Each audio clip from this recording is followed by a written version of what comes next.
Hello दोस्तों। जब भी एक कोई न्यू प्लेयर मार्केट में एंट्री करता है ट्रेडिंग के लिए तो ये सोच के एंट्री करता है तो कि वो ट्रेडिंग से अनलिमिटेड प्रॉफिट जनरेट करेगा। पर प्रॉफिट्स की जगह वो एक थ्री ऐसे मेंटल ट्रैप में फंस जाता है जिसके चलते उसको प्रॉफिट की जगह नुकसान होता है।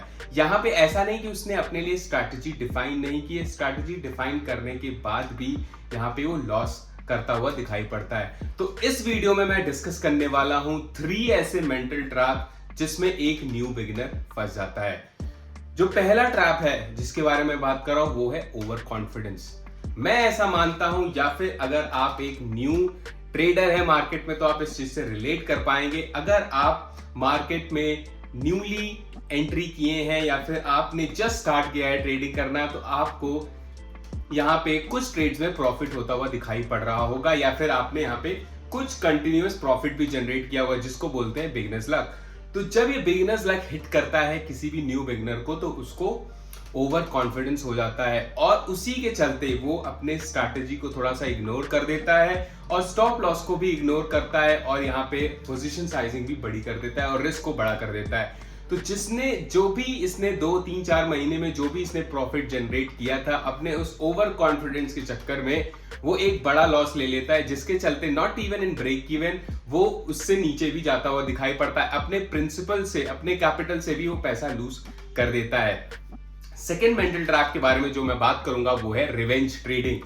रिवेंज ट्रेडिंग एक ऐसी साइकोलॉजी में आदमी को डाल देता है कि जैसे कि आपने ट्रेड किया, आप जब ट्रेड लेते हो, पहला ट्रेड फॉर एग्जांपल आपका लॉस हो गया, या फिर आपने उस ट्रेड को आपने होल्ड किया कंटिन्यूसली 3-4 दिन। अगर आप स्विंग ट्रेडिंग कर रहे हो, इंट्राडे कर रहे हो, अगर आपको उसी दिन उस पर्टिकुलर ट्रेड में अगर लॉस हो जाता है तो आपके अंदर एक खुजली मचने लगती है कि मेरे को एक और ट्रेडिंग करनी है, एक और दूसरा सेटअप फाइंड करना है। पर आपका यहाँ पे रैशनल ब्रेन काम नहीं करता। आप यहाँ पे अगेन इमोशनली आ जाते हो रिवेंज ट्रेडिंग के लिए। आप सपोज आपने 100 क्वांटिटी से एंट्री की थी तो आप उस लॉस को मेकअप करने के लिए आप यहाँ पे अपनी क्वांटिटी को और बड़ी कर देते हो, तो जिसके चलते आपका यहाँ पे लॉस कंपाउंड होता है।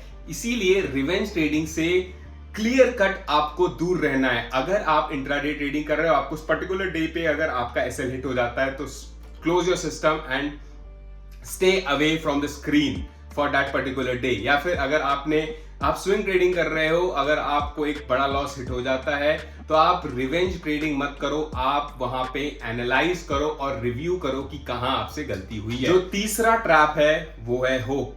बहुत सारे न्यू बिगिनर्स और न्यू प्लेयर जो मार्केट में आते हैं वो होप के चक्कर में फंस जाते हैं। ये एक बहुत बड़ा मेंटल ट्रैप है। It is a slow killer in the market. अगर आपने अपनी पोजीशन बनाई है, आपने ऑलरेडी डिफाइन किया कि मैं यहाँ पे एग्जिट कर दूंगा, मेरा ये स्टॉप लॉस है, अगर आपने सिस्टम में नहीं डाला है, अगर ट्रेड आपके अगेंस्ट जाता है तो आप वेट करते हो उम्मीद में कि ये रिवर्स करेगा ट्रेड। उसके चक्कर में आपको आपके एसएल की जगह आप एक बड़ा लॉस ले लेते हो।